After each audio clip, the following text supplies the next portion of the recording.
May mga kwento sa Bible na kapag narinig mo, mapapahinto ka talaga. Mga kwentong hindi pang karaniwan, hindi pang araw-araw. At isa na dyan ang kwento ng isang patay na nabuhay muli dahil lang nakatama ang katawan niya sa mga buto ng isang propeta. Ito ang kwento na hindi madalas tinuturo pero puno ng mensahe tungkol sa kapangyarihan ng Diyos na hindi naluluma. At ngayon, pag-uusapan natin ang kwento na yon. Sa panahon ni Elisha, maraming himala ang ginawa niya. Isa siyang propeta ng Diyos na may kapangyarihan para buhayin ang mga patay, magpagaling at maghatid ng pag-asa sa mga tao. Ngunit sa gitna ng malawak at tuyong kapatagan ng Israel, bumalot ang isang bigong katahimikan. Patay na si propetang Elisha. Ngayon, ang kanyang katawan ay nakahimlay sa isang libingan na tila tapos na ang kabanata. Pero ang Diyos, hindi pa tapos. Makalipas ang ilang panahon, isang pangkat na mga lalaki ang nagdala ng isang bangkay. Kaibigan nila, kapatid, anak, di natin alam. Pero malinaw, may nagluluksa, may nagmamadali, at may nagdadalamhati. So habang pinabagtas nila ang landas papunta sa libingan, biglang may narinig sila,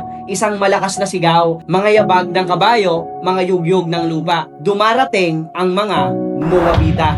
At sa sandaling iyon, takot ang naghari. Wala ng oras, wala ng panahon, kailangan nilang tumakbo. Dahil sa sobrang pagmamadali, naghanap sila ng kahit anong libingan sa paligid. Anumang pwede nilang paglagyan ng bangkay. At doon nila napansin ang libingan ni Elisha. Nakabukas, nag-iisa, tahimik. Wala nang pagpipilian, wala nang oras, at wala nang panahon para mag-isip. Itinapon nila ang bangkay sa loob ng libingan at tumakbo sila palayo. Iniisip nila na tapos na ang lahat. Pero hindi nila alam, doon magsisimula ang isang himala. Pagdampi ng katawan ng patay sa mga buto ni Elisha, isang bagay ang nangyari na hindi inaasahan ni numan. Ang hangin ay tila kumapal, ang katahimikan ay tila nabasag, at sa loob ng libingan, ang isang katawan na wala ng buhay ay biglang kumilos. Unting-unting gumalaw ang kamay, sumunod ang dibdib, huminga, at sa isang iglap, ang patay ay tumindig at muling nabuhay. Hiningahan ng kapangyarihan ng Diyos, pinalakas hindi ng tao,